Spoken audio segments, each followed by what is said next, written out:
Now on to the big one. We have Jackie Earle Haley as the new Freddy Krueger. Okay, I'll say this much. I've heard a lot of mixed reviews on the way he looks. I've heard people that he looks like a burnt up lion in the face and stuff like that. But I actually like the fact that they actually made him look like a real life burn victim. Okay, I'll admit he kind of does look like a lion in the face with no hair around his eyes or whatnot. He really does look like a burnt lion. But he really brought Freddy like to a whole new dimension. I'm not saying, trust me, I'm not saying that he's better than Robert Englund. Nobody can beat Robert Englund as Freddy Krueger. Robert Englund will always hold a special place in a lot of people's hearts as the one and only Freddy Krueger. But he just brought something to it that just I guess what it is that he brought Freddy to this generation. And the makeup effects were really good, and the way they kind of did the origin kind of took me by surprise. Well, not exactly took me by surprise.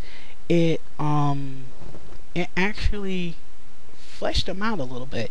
I mean, they didn't really go into detail like how some other horror remakes will go. For an example, like how Rob Zombie did Michael Myers in the 2007 Halloween remake. I mean, he went into like so much detail on how Michael Myers became Michael Myers. But with this one, they just gave just enough information on what it is. And I actually like the fact that they kind of made you think throughout the whole entire movie, okay, why Freddy was doing this. I actually, like I said, I like the fact that they try to make you think that he was really innocent. Like he was wrongfully accused. Okay, in the original movies, he was a child. He was a child murderer. Okay, there were hints of him being a sexual predator, child molester, or whatnot in the original films, but they never really gone into detail about that. In this one, they did. They flat out made him into a freaking child molester, and it's kind of scary, you know, especially in this day and age, with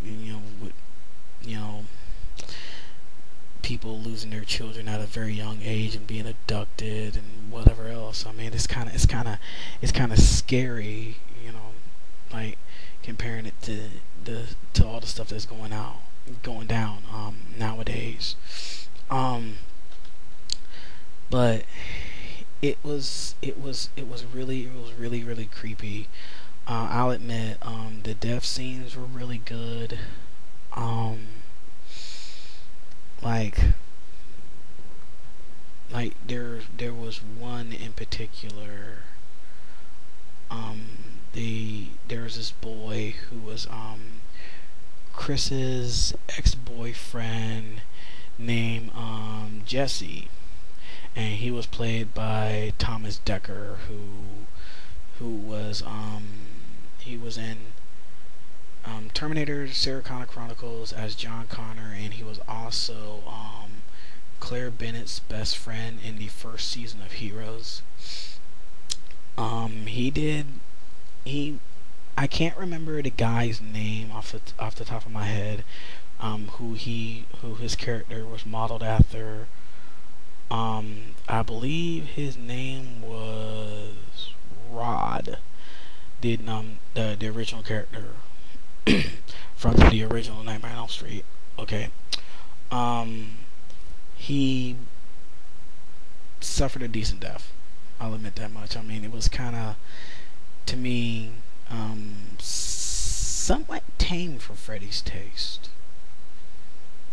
But it was done okay. But some of the supporting cast was really good. Nancy's mother, who was played by Connie Britton, she was very decent as the mom. And you have Clancy Brown. You remember him from, oh goodness, what he was in. I believe he was in Highlander. He played the voice of Lex Luthor in the Superman animated series, the Justice League animated series. He was in Pet Sematary 2 and a whole bunch of other stuff. I think that was kind of good that they actually had a a really good horror actor in there. But I mean, I also kind of like the fact that they actually added another little element. They was sitting there talking, and throughout the movie they was talking about this little thing called micro naps. Basically, you fall asleep and you dream and you don't even realize it. And the way they kind of explained it in the movie is that, like, your brain is shutting down. It's like slowly shutting down, and it's trying to do like whatever it takes to recompensate for whatever. So I thought that was pretty cool that they added another little element to it. But they kind of went with the whole same premise with Freddy. I mean, in case you didn't know, like, the only way you could kill Freddy is that you bring him into the real world from a dream, basically. And they kind of did that, and the whole ending of that, the whole execution of that wasn't really good. I mean, you just basically ripped off of, like, Freddy vs. Jason and a couple of other things. And all in all, it wasn't too good. The ending execution wasn't too good.